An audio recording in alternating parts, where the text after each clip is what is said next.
ইছাপুর ২ নম্বর মসজিদে আয়োজিত হলো দাওয়াতে ইফতার। উপস্থিত ছিলেন মন্ত্রী বিধায়ক। ইছাপুর ২ নম্বর মসজিদে আয়োজিত হলো দাওয়াতে ইফতার। এদিনের ইফতারে উপস্থিত ছিলেন রাজ্যের সেচ দপ্তরের মন্ত্রী তথা ব্যারাকপুর লোকসভা তৃণমূল কংগ্রেস প্রার্থী পার্থ ভৌমিক, নোয়াপাড়ার বিধায়ক মঞ্জু বসু, জগদ্দলের বিধায়ক সোমনাথ শ্যাম, উত্তর ব্যারাকপুর পৌরসভার উপপৌর প্রধান সত্যজিৎ বন্দ্যোপাধ্যায়, উত্তর ব্যারাকপুর পৌরসভার পৌরমাতা সুপ্রিয়া দাস, শ্রীপর্ণা রায়, পৌরপিতা ধীমান দাস, তৃণমূল কংগ্রেস নেতা পিনাকি ভট্টাচার্য, সঞ্জয় দাস, বিশিষ্টজনেরা।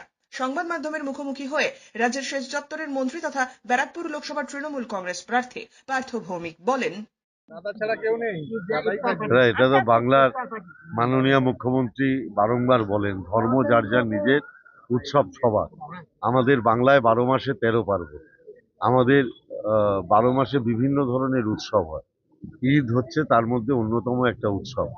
আমরা যেরকম সব ধর্মের মানুষ মিলে ঈদ উৎসব পালন করি, আবার সব ধর্মের মানুষ মিলে দুর্গাপুজোও পালন করি। এটাই বাংলার সংস্কৃতি, এটাই বাংলার পরম্পরা, এবং সেই পরম্পরা দীর্ঘকাল ধরে বাংলায় বজায় আছে। আমরা কিছু বহিরাগত শক্তি চেষ্টা করে বাংলার এই সংস্কৃতিকে নষ্ট করে দেওয়ার, কিন্তু বাংলার মানুষের নিজেদের মধ্যে বন্ধন এত আত্মিক যে বাইরের শক্তি আমাদের এই সংস্কৃতিকে নষ্ট করতে পারে না।